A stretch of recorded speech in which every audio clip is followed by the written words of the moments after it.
Hello, I'm Michael McHugh, creator of Mind Food. Well, today I'm here in Singapore for a very special occasion. It's not often that a ship gets launched. Now, I've been flown from Sydney today with the Silverseas company. I'm joined with Karen, who I feel I've known a long time. Absolutely. Managing Director of Silverseas in Australia. Thank you. And Conrad, and you've got the longest business card. Look, I've even got it here. It's a two-liner. Exactly. But you're in charge of all the expeditions, aren't you, in terms for the brand? Exactly, yeah. So We'll start with you first. Tell us a little bit about this ship. So it's called Silver Discoverer. How many get on board? well, this is one of 3 ships in our expedition fleet. Of course, we've got 8 ships in the fleet, 3 of those expedition, and Silver Discoverer takes 120 guests maximum, and they'll be looked after by 96 crew members. Wow. It's quite a different feeling. I've never been on an expedition cruise ship with Silverseas before. It's much smaller, much more intimate, but you go to some extraordinary locations, don't you? In fact, when I plan the itineraries, one of the criteria is I look at port infrastructure, and if they've got a lot of infrastructure, we don't go there. Oh, really? Wow. we really try and go to some of the world's most remote destinations, and just with Silver Discoverer, adding that to our portfolio, we're adding 193 new destinations in 2014. In fact, between our 2 expedition ships that travel internationally, the Silver Explorer and Silver Discoverer, we're adding 290 new destinations this year. And most of them are destinations that you probably have never heard of. Yeah. So you've been very busy. How big is your team in terms of planning all those different destinations? We actually have a very small team, and it's less than a handful of people that are involved in this product. I generally dream up the itineraries. I spend a lot of time researching, trying to find unique and exciting things for us to do. It's a long process. It takes us about 2 to 3 years to come up with itineraries. In fact, when we launched the Discoverer, I chose itineraries that I was actually developing for another one of our ships, the Explorer. And when we got the Discoverer, we then decided to use the Discoverer instead of the Explorer in the Kimberley and Russian Far East, and we took Explorer back into her traditional routes. We spent a lot of time researching these destinations. There's a lot of time. I always say spontaneity takes a lot of planning. Yeah. And so I've got a couple of people that assist. We scout these destinations, we research them, and it is quite exciting. We create dreams every single day. When we plan these itineraries, we create new dreams. And it's a huge responsibility on our shoulders, because if we don't do our jobs and if we don't take that responsibility serious, we play with people's dreams, and we will have people's dreams not being realized. Yeah. It's amazing though, the chairman of the company in launching the ship today, he spoke of adventure, the importance of eco in terms of, tourists wanting that experience, but also luxury. And I think, as a company, you're one of the few companies that does that so well in terms of that combination. For you, Karen, though, now to have a ship that really, is kind of a big part of Australia. I know one of its first journeys is around the Kimberleys, and it's sold out, hasn't it? It's been that popular. It's been amazing. I mean, we are very good friends as well as work colleagues, and to take a phone call less than just on 12 months ago that, oh, by the way, we're looking at a new ship coming into your market, and predominantly being in Asia Pacific, you can't say my honest response at the time, but today it's thrilling. I mean, to be here doing it and to be sold out before we even get there is fantastic. In less than, officially we went on sale in October last year. Wow. And to fill the Kimberley voyages has been just amazing. I think it's a detriment to the brand, and to this man here that has done all he can to put Silverseas into expeditions, and we're very blessed. We are truly blessed. Has that been hard in terms of the company's focus to really champion that? Because it's obviously what a lot of tourists now want, don't they? Well, I think what we've realized at Silversea is that we're looking at 2 different clientele here. We have got our traditional Silversea cruise clientele, and then we have got our Silversea expeditions clientele. And the demand for new itineraries are huge. It's absolutely fascinating to see how many of our clients come back again and again. And we only have to just say to them, listen, Explorer is going to West Africa, and we sell it out in a week. And that's exactly the same what Karen has experienced in the Kimberley. When we announced that we will be operating this vessel in the Kimberley, it was a matter of months, and she managed to sell out the entire season. So for us, we need to get the message of the ship out. And once people understand that, it is truly a Silversea Expeditions vessel, this ship is going to be as successful as her sister ship, the Explorer, which we've experienced phenomenal success with. Yeah.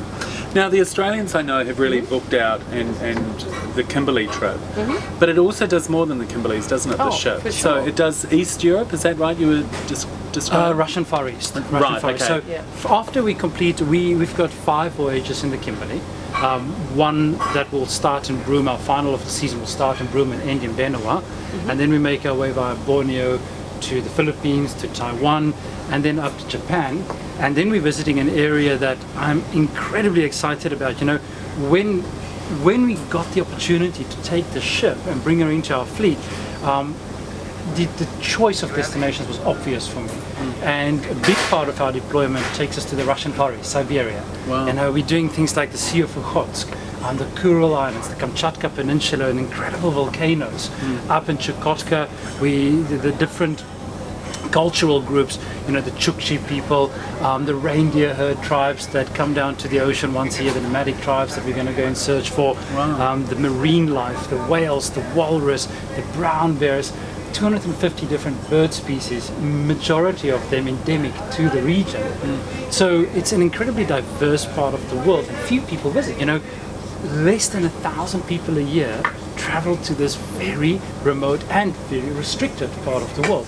The Russian government restricts it quite heavily, the movements, and therefore we went through a process of working with the Russian government to obtain our permits to enable us to operate then. We're very excited about it. I generally choose the expeditions that I lead, and these were the first expeditions. You've got your hands stamped all over it. That's it, I'm right there, and then we bring the ship back down. We go to Western Papua, we go to Raja Ampat, of course, famous dive sites, Papua New Guinea, and I know that there's this idea that Papua New Guinea, the mainland, is not such a nice place to visit, but honestly, when you see the islands and you go to places, small communities, places like Ali Island, Tufi, Tuam, we go see the fire dancing in Rabaul. We go down to places like Panapompom Island and Iwa Island. These are tiny villages where we are as much as an attraction to the locals as the locals are to us when we visit. Incredible, The ship has got forward-facing sonar, which means we can go up the Sepik River. We visit the Murik Lake. And for our Australian guests, it's on their doorstep. What this product offers, and we had lengthy discussions about this, Karen and I, and so often when you talk to Australians, they say to us, my God, I have to travel around the world 20 hours, 30 hours, 40 hours to get on a ship. Well, now you have a Silversea Expeditions vessel in your backyard, and you can get on the plane in the morning and be on the ship in the afternoon. Karen, do you think it will be a different traveller from Australia and New Zealand that Silverseas has seen experiencing this style of ship? Absolutely. You'll attract quite a different traveller? It's a different traveller already. Yeah. It's a different traveller in respect to, I've been in this business for a very long time, as you know. And that's a different interview, Karen. Oh, that's sorry, it is. But I learned something, and every time we do these things I learn something. But just very quickly, I am going on the Kimberley myself, taking my brother, who's never cruised before. And we just started talking amongst our close friends who, and now I'm escorting 13 people that have never cruised before to the Kimberley or cruised at all, let alone. And they're drawn by the Silversea brand and the fact that we're there now with this beautiful ship that they think is going to give them that tick off the list, soft adventure, but all the luxury touches. It is a bit of a bucket list destination, isn't it? For particularly Australians. Absolutely. Because you do want to go there. I have been to the Kimberleys and it's very magical. As I think I said to you last night, it's quite spiritual actually. Well, I found it. But to actually be able to do it in luxury on a ship will just be a completely different level in terms of experience. And that's why they're going.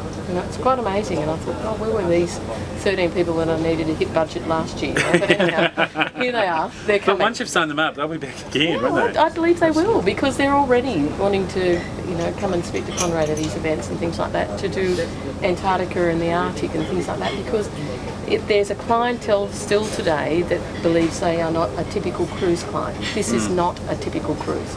I mean, I've heard Conrad say to me, if I could get you there any other way than on a cruise ship, that would be fantastic, but it's the best way to do it. Because that's what we produce. Yeah. The best opportunity to get to these places. And they want a unique experience, don't you think? You know, the travellers that you're talking about, they don't want that great big, you know, mass, lots of people. They want quite a unique experience, don't they? Absolutely. You know, I think I'll never forget when I interviewed for my job at Silverseas Cruises. The owner of the company, Dr.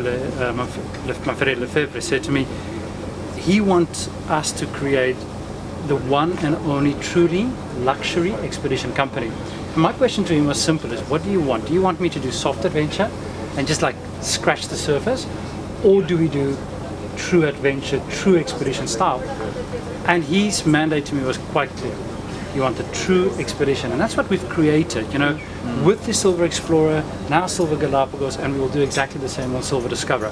It's real expedition travel, you know, from the 4 o'clock in the morning landings with 500,000 king penguins in South Georgia. You know, it's the most magical experience you'll have in your life. Seeing Montgomery Reef getting exposed at 5 o'clock in the morning, because that's when the tide is right, and we have all our zodiacs out there. But then we take people onto the sandbank to have a sunrise cocktail or a sunset cocktail on a sandbank in the Kimberley. You know, those are the kind of experiences that we offer, real expedition. But when they come back on board the ship, there's a butler. There's a cold drink waiting for them, a lovely glass of champagne. Beautiful suite. Beautiful you know, suite. And this is the thing that has been missing in the expedition travel sector for so long. It was almost like it was a rite of passage in the past to go to Antarctica, to go to Kamchatka, to go to the Kimberley. You have to have bunk bed, shared facility, and boiled pork and potato for dinner. And now we've changed that. We've changed that concept. I mean, just look at our restaurants. You know, on this small ship, we've got 3 dining venues, the hot rock grill that we have, the room service.